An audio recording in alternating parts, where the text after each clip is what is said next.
বন্ধুরা, জব আড্ডা চ্যানেলে সবাইকে স্বাগতম। এর খুশির খবর রয়েছে ইউকো ব্যাংকে প্রচুর কর্মী নিয়োগ। দেখতেই পাচ্ছ, পিডিএফটা আমি খুলে নিয়েছি।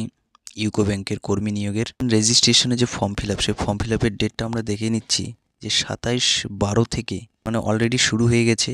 27/12 থেকে জানুয়ারি মাসের 20 তারিখ পর্যন্ত চলবে 2025। এবার চলো দেখে নিক এলিজিবিলিটি কী রয়েছে। নাম্বার অফ ভ্যাকান্সিস যদি দেখা যায় তাহলে টোটাল 68টি ভ্যাকান্সি রয়েছে। ঠিক, ইকোনমিস্টে রয়েছে 2টি ভ্যাকান্সি, ফায়ার সেফটি অফিসারে 2টি ভ্যাকান্সি, সিকিউরিটি অফিসারে রয়েছে 8টি ভ্যাকান্সি, রিস্ক অফিসারে রয়েছে 10টি, আইটি অফিসারে রয়েছে 21টি, চার্টার্ড অ্যাকাউন্টে রয়েছে 25টি। 68টি ভ্যাকান্সি রয়েছে। পে স্কেলটা আমরা যদি দেখি নিই তাহলে পে স্কেল বেসিক পে রয়েছে এখানে 48,480 থেকে 62,480 পর্যন্ত। ঠিক আছে, এখানে বেসিক পে স্কেল রয়েছে 64,820 থেকে 67,160 পর্যন্ত। মেডিকেল বেনিফিটস সব কিছুই পাওয়া যাবে এখানে। এলিজিবিলিটি ক্রাইটেরিয়ায় রয়েছে ক্যান্ডিডেটকে অবশ্যই ইন্ডিয়ান হতে হবে। এবার next, relaxation of upper age limit. এখানে এসসির জন্য 5 বছরের রিল্যাক্সেশন রয়েছে, আদার ব্যাকওয়ার্ড ক্লাসের জন্য রয়েছে 3 বছরের। এখানে রয়েছে যে বেঞ্চমার্ক ডিসএবিলিটি বছরের রিল্যাক্সেশন রয়েছে। ঠিক আছে, এক্স সার্ভিসম্যান রয়েছে 5 বছরের। এডুকেশন কোয়ালিফিকেশনে এখানে দেখা যাচ্ছে কি রয়েছে।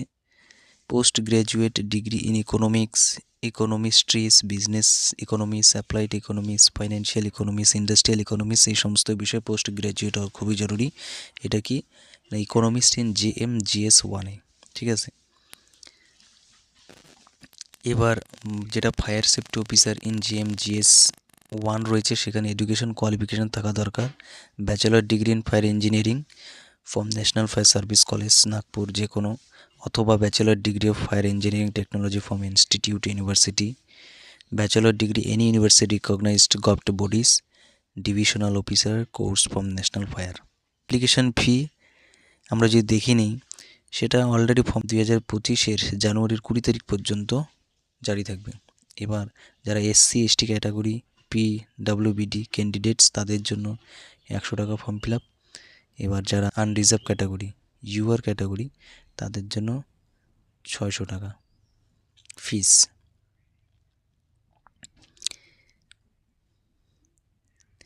এবার সিলেকশনের ব্যাপারে যদি আমরা দেখি, মোড অফ সিলেকশন, সেখানে অনলাইন রিটেন এক্সামিনেশন হবে।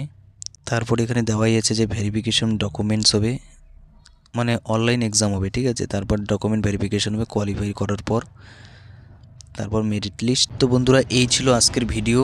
তো অবশ্যই যারা চাকরি প্রার্থী তাদের জন্য খুবই সুখবর, কারণ এরকম একটা ভ্যাকান্সি দেখতে পাওয়া গেল।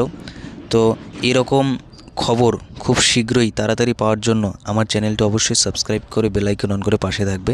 ধন্যবাদ।